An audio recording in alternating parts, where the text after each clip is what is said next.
ಸಹಕಾರ ರಾಜ್ಯದ ರೈತರಿಗೆ ಶೂನ್ಯ ಬಡ್ಡಿದರದಲ್ಲಿ ನೀಡುತ್ತಿರುವ ಅಲ್ಪಾವಧಿ ಸಾಲದ ಮಿತಿಯನ್ನು 3 ಲಕ್ಷ ರುಗಳಿಂದ 5 ಲಕ್ಷ ರುಗಳಿಗೆ ಹೆಚ್ಚಿಸಲಾಗುವುದು.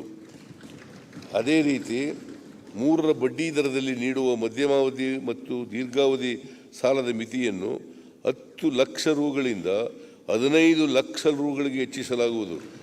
ಪ್ರಸಕ್ತ ಸಾಲಿನಲ್ಲಿ 35 ಲಕ್ಷಕ್ಕಿಂತ ಹೆಚ್ಚಿನ ರೈತರಿಗೆ 25,000 ಕೋಟಿ ರುಗಳನ್ನು ಸಾಲ ವಿತರಣೆ ಮಾಡುವ ಗುರಿ ಹೊಂದಲಾಗಿದೆ. ರೈತರು ತಮ್ಮ ಹಾಗೂ ತಮ್ಮ ನೆರೆಹೊರೆಯ ರೈತರ ಉತ್ಪನ್ನಗಳನ್ನು ಸಂಗ್ರಹಿಸಲು ಅನ್ವಯವಾಗುವಂತೆ ಗೋದಾಮು ನಿರ್ಮಿಸಲು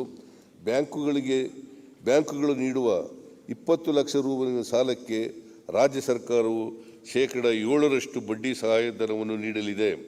ಶಿವಮೊಗ್ಗ, ಚಿಕ್ಕಮಗಳೂರು, ಕೊಡಗು, ಹಾಸನ, ದಕ್ಷಿಣ ಕನ್ನಡ, ಉಡುಪಿ ಹಾಗೂ ಉತ್ತರ ಕನ್ನಡ ಜಿಲ್ಲೆಗಳಲ್ಲಿ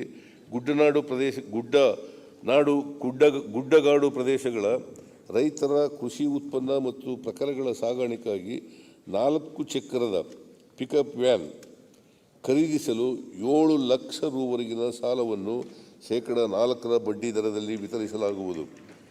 ಶೀಘ್ರ ಹಾಳಾಗುವ ಹಣ್ಣು, ಹೂವು, ತರಕಾರಿಗಳ ಬೆಲೆ ಕುಸಿತದಿಂದ ರೈತರು ಒತ್ತಡದ ಮಾರಾಟ ಮಾಡುವುದನ್ನು ತಪ್ಪಿಸಿ ನ್ಯಾಯಯುತ ಬೆಲೆ ಒದಗಿಸುವುದಕ್ಕೆ ನೆರವಾಗಲು ರಾಜ್ಯದ ಆಯ್ದ 50 ತರಕಾರಿ ಮಾರುಕಟ್ಟೆಗಳಲ್ಲಿ ಕೆಪೆಕ್ ಸಹಯೋಗದೊಂದಿಗೆ ಮಿನಿ ಶೀತಲ ಗೃಹಗಳನ್ನು ಸ್ಥಾಪಿಸಲಾಗುವುದು.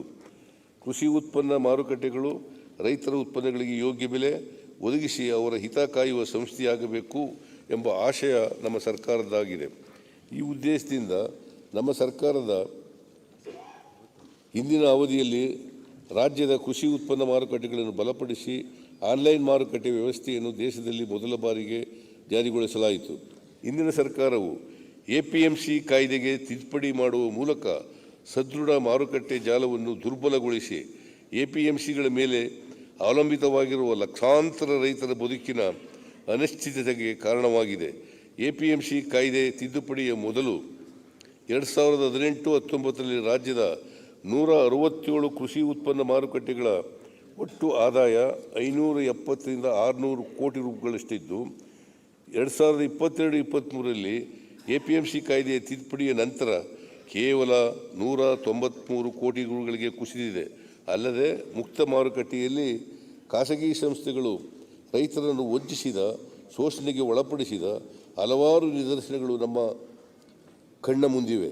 ಈ ಅವ್ಯವಸ್ಥೆಯನ್ನು ಸರಿಪಡಿಸಿ ರೈತರ ಹಿತರಕ್ಷಣೆ ಮಾಡಲು ನಮ್ಮ ಸರ್ಕಾರವು ಸದರಿ ರೈತ ವಿರೋಧಿ ಕಾಯ್ದೆಯನ್ನು ಹಿಂಪಡೆಯಲು ನಿರ್ಧರಿಸಿದೆ.